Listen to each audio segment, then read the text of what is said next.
Bienvenidos a otro capítulo de Ciencias Humanas en Venezuela.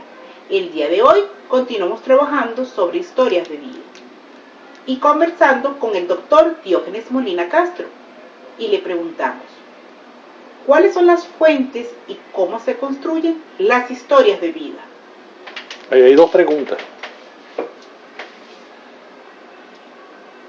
La primera pregunta, que es las fuentes, tiene que ver con la diferencia entre las historias de vida y la historia tradicional. Nuestros maestros nos enseñaron que teníamos que tener una mirada hermenéutica de las fuentes. Y nos decían, salgan a localizar las fuentes, salgan a arquear las fuentes, salgan a rastrear fuentes. Rastrear, arquear, localizar. En el caso de las historias de vida hay que construir la fuente. Y esa construcción de la fuente tiene que ver con el problema del objeto. El objeto de la historia de vida es un objeto complejo. Dentro de esa corriente que muy bien ha definido Edgar Morin como el pensamiento complejo. Es una historia compleja. Una historia de transversalidades que son difíciles de objetivar con el material comprobatorio correspondiente. La fuente, además de localizarla y construirla en el caso de historia de vida, también hay que validarla, hay que hacerle una curaduría, hay que darle sentido de simetría y de validación a esa fuente. ¿Y cuáles son esas fuentes? Si hablemos de la historia de las mujeres trans peluqueras de la calle principal de Petare, donde elegiremos la primera mujer trans que se atrevió a abrir la Santa María de su propia peluquería en un mundo absolutamente machista. Una extraordinaria historia de vida, con una significación de 30 años de actividad. ¿Dónde está la fuente? Obviamente que usted no va a ir a la Biblioteca Nacional y va a conseguir la historia de esa señora, porque esa señora está entre los invisibilizados. En esa historia que Guillermo Bonfil Batalla llamaba las historias invisibles o las historias subyacentes.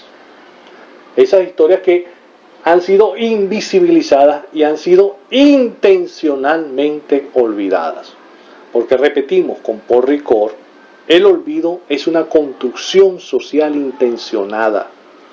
Hay cosas que deben ser olvidadas, como esa historia de esa persona. Entonces, las fuentes son fuentes distintas. La primera fuente es la persona. La segunda fuente pues son las personas que la contextúan. La tercera fuente son las personas que se le oponen. Y después vienen las fuentes arqueológicas o materiales, la fotografía, la participación en eventos sociales que esa persona tuvo, los carnavales, por ejemplo, en este caso particular, porque los carnavales entre nosotros los caribeños, pues es una opción muy, muy interesante que las personas trans se visibilizan.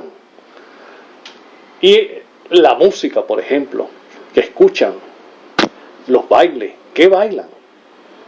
¿Cómo fueron transformándose a partir del cambio de las modas? Eso es para poner un ejemplo, ¿cierto? Pero el cambio de los campesinos convertidos en obreros, policías, gente del aseo urbano, las familias hay familias, me voy a poner el caso de mi familia, somos 15 maestros. ¿Por qué nos volvimos maestros? ¿Qué nos motivó desde el primer maestro a que hoy tengamos tantos maestros en mi familia? De modo que las fuentes, en el caso de las historias de vida, a diferencia de la historia tradicional, es un proceso complejo que tiene que ver, 1, con el personaje de la historia de vida. 2, con el objetivo de la historia de vida. Y 3, con la inserción de esa historia de vida en una investigación cualitativa que esa historia de vida puede aportar para la comprensión de un hecho en particular. En este caso que les acabo de mencionar, pues podría ser la historia de vida de esa persona, de ese personaje que les acabo de presentar y que efectivamente existe, y la lucha de las personas trans por visibilizarse en la sociedad venezolana, sobre todo en la sociedad de los barrios, que son tan machistas y violentos. Muchas gracias, doctor Diógenes Molina, por su interesante intervención y los esperamos en un nuevo capítulo de Ciencias Humanas en Venezuela.